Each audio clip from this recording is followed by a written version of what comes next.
Welcome back to our deep dive into the mystical and terrifying world of black myth Wukong. Today, we journey into the heart of Chapter 2, where the desert kingdom of Sahali harbors dark secrets and a powerful foe, the Yellow Wind Sage. But this isn't just a tale of good versus evil. It's a complex story of a kingdom's rise and fall, a sage's descent into madness, and the tragic fate of its people. Let's unravel the twisted lore behind the boss of Chapter 2.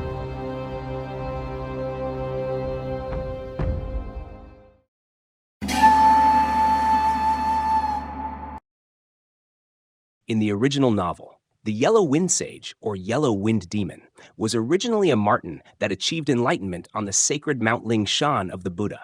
Seeking to escape the celestial realm, he descended to the mortal world and transformed into a powerful yaoguai, demon. His most formidable ability is Samadhi Wind, a devastating wind attack that nearly blinded Sun Wukong during their encounter. This ability is a manifestation of his profound spiritual power, making him a formidable adversary. In Journey to the West, the Yellow Wind Sage aims to consume Sanzang because there is a legend that states one can attain immortality by eating the flesh of Sanzang, who is considered a reincarnation of a holy being. This belief drives many demons to pursue him relentlessly. Ultimately, the Yellow Wind Sage is subdued with the assistance of Bodhisattva Lingji, who gives Wukong the Wind Tamer, the only artifact capable of controlling Samadhi Wind. This pivotal moment highlights the theme of collaboration and divine intervention in the struggle against evil. Yellow Wind Sage in Black Myth Wukong. Originally, the Yellow Wind Sage was a benevolent entity who helped the people of Sahali by killing the Fuban, a giant insect. This event is revisited during a quest where we travel back in time to assist him in defeating the Fuban. Afterward, the kingdom began worshipping rats, and the Yellow Wind Sage was elevated to the status of a savior. However, following the incident where he kidnapped Sanzang, he was taken back to the celestial realm for punishment by Bodhisattva Lingji. His fate took a dark turn after he encountered one of Sun Wukong's relics, which had spread across the land after the battle with Erlang Shen in the intro sequence, leading him to become corrupted and descend into madness.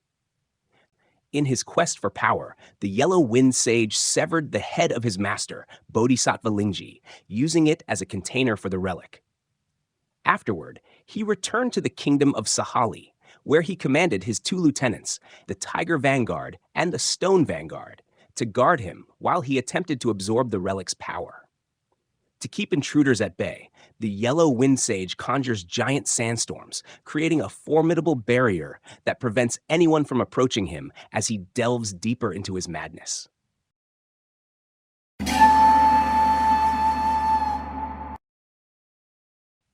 Tiger Vanguard in the original Journey to the West novel.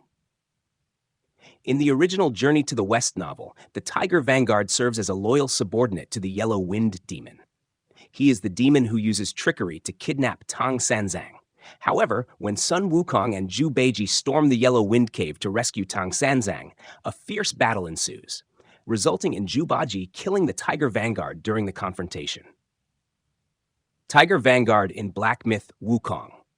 In Black Myth Wukong, the Tiger Vanguard's story is significantly expanded and imbued with tragedy and complexity.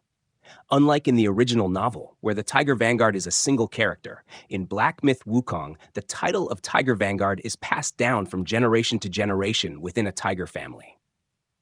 The original Tiger Vanguard. The first Tiger Vanguard served under the Yellow Wind Sage when he defeated the giant insect Fuban. He was a powerful and respected figure. After being killed by Wukong and Beiji, the title of Tiger Vanguard passed to his sons, designated by the Yellow Wind Sage. The Mad Tiger, the elder brother. He was once a revered figure, governing the yaoguais in the mountain with a strict but fair hand, ensuring that each creature knew its place and refrained from preying on humans. Over time, humans settled in the lush, peaceful mountains, and the Mad Tiger, with his principle of devour the evil and shield the good, became a deity-like figure to them. The villagers built a crouching tiger temple for the Mad Tiger and his younger brother, offering them rich tributes, which only deepened the elder brother's standing. However, the younger tiger grew resentful, believing that his brother's glory was only due to being older and not because of any greater merit. This jealousy festered for 100 years, leading to tension between the siblings. When the Yellow Wind Sage returned to Yellow Wind Ridge with a group of rat demons, the younger tiger declared that it was the sage's negligence that had doomed their father. He clamored to slay the sage in vengeance. However, the Yellow Wind Sage, wielding a powerful weapon, the Bodhisattva's head, severely injured the younger tiger with a single strike. In a bid to save his brother, the mad tiger surrendered, and the Yellow Wind Sage, showing no ill will, appointed the elder brother as his vanguard. This decision infuriated the younger tiger, whether he believed his brother had betrayed their father's legacy by serving under the very being they once despised, or simply felt jealous of his brother's title. The current tiger vanguard, the younger brother, harbors deep resentment and bitterness towards the Yellow Wind Sage. He blames the sage for his father's death during the incident involving the kidnapping of Tang Sanzang several hundred years ago, and for the ruin of his family. To him, the Yellow Wind Sage, a yellow-furred rat, has twice destroyed his family, leaving them broken and scattered. Despite his hatred, the younger tiger vanguard knows he is no match for the sage, especially while the sage wields the divine bodhisattva's head as a weapon. Unable to confront the Yellow Wind Sage directly, he vents his rage by devouring the rat demons that serve under the sage, all the while plotting his revenge.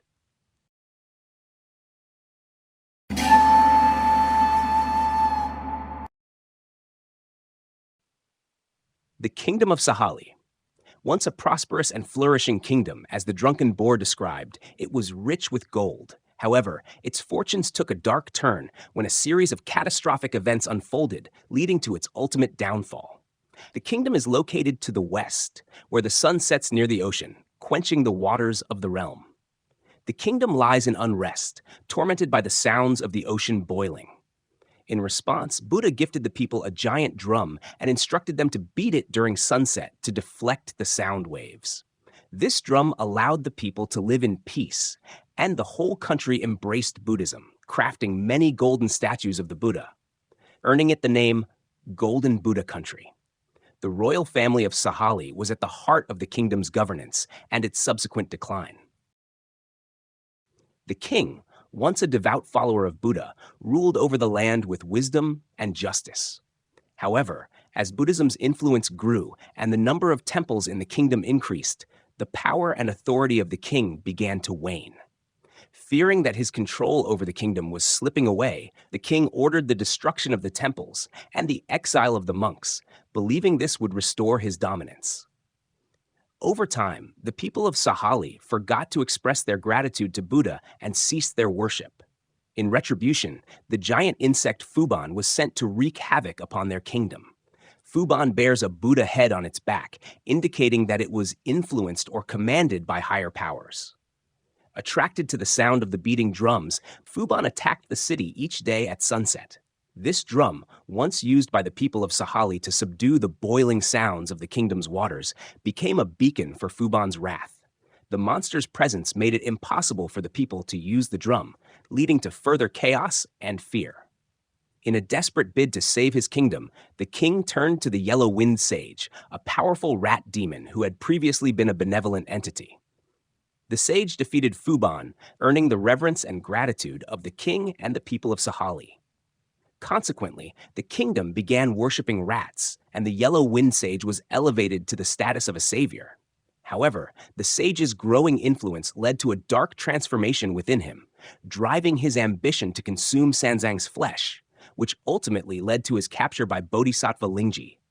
Corrupted by a relic of Sun Wukong, the Yellow Wind Sage descended into madness. He severed the head of his master and returned to Sahali, where the entire population had transformed into rat yaoguais as a result of a curse or punishment, including the royal family. The king, along with his sons, was cursed and turned into rat yaoguais. These rat yaoguais now rule over the desolate remnants of Sahali, their former glory long gone. In his desperation to maintain control, the king not only alienated the divine forces that had once favored Sahali, but also set the stage for his own family's curse. The transformation of the king and his sons into rat yaoguais serves as a poignant metaphor for their moral decay and the kingdom's ultimate ruin.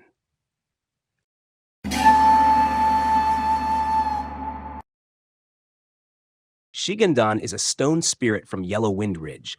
He emerged in a region infused with the aura of heaven and earth, where he gained strength alongside other stone spirits. One day, Buddha heads began to sprout from the soil, each with a fierce expression and dangerous abilities.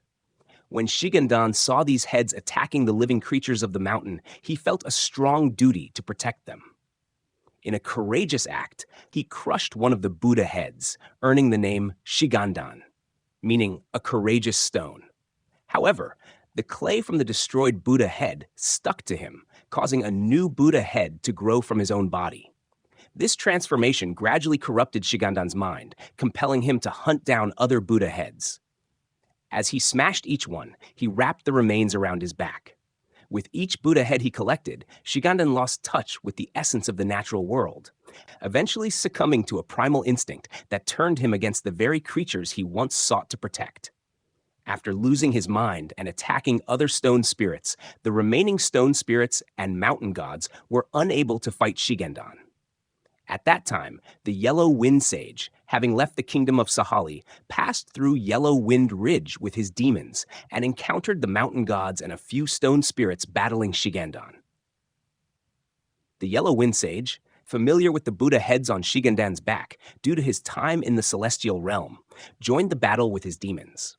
After a hard-fought victory, the sage not only defeated Shigandang, but also eradicated all the Buddha head stones in the mountain.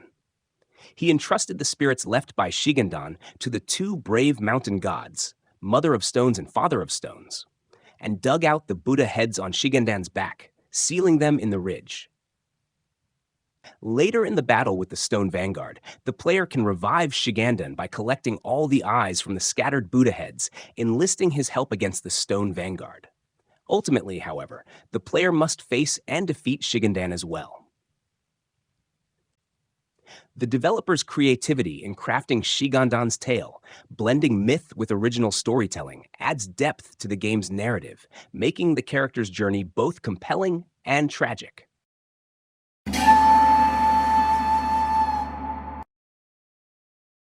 In the Yellow Wind Ridge, stone spirits emerged by absorbing the aura of heaven and earth and the essence of the sun and moon. Among these spirits, two with deep Taoist cultivation were elevated to the status of mountain gods, becoming known as the Mother of Stones and the Father of Stones. Together, they brought forth a stone child who would later grow into the formidable Stone Vanguard. 100 years after aiding the mountain gods in defeating Shigandang, the Yellow Wind Sage returned, now possessing a relic of Sun Wukong stored within the severed head of Bodhisattva Lingji.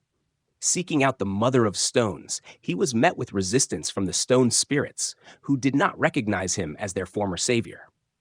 The sage, unwilling to be delayed, called upon his ally, the Tiger Vanguard, to accompany him. By this time, the stone child had matured into a powerful stone spirit, unaware of the Yellow Wind Sage's past deeds. Naturally, he saw the sage as a threat and sought to drive him away. However, the Tiger Vanguard, who had once worked alongside the stone spirits to reshape the mountain, did not wish to become their enemy. Understanding the stone child's influence among the stone spirits, the Tiger Vanguard persuaded him to accept the role of Stone Vanguard, convincing him to serve as one of the sage's protectors. Thus, the Stone Vanguard, born from the union of the Mother and Father of Stones, came to stand alongside the Tiger Vanguard, both serving the Yellow Wind Sage as his loyal guardians. The depth of the lore, the intricate character relationships, and the dark, immersive world they've built all contribute to an experience that honors the original story while providing fans with something fresh and exciting. Chapter 2 of Black Myth, Wukong, weaves a tale of betrayal and madness.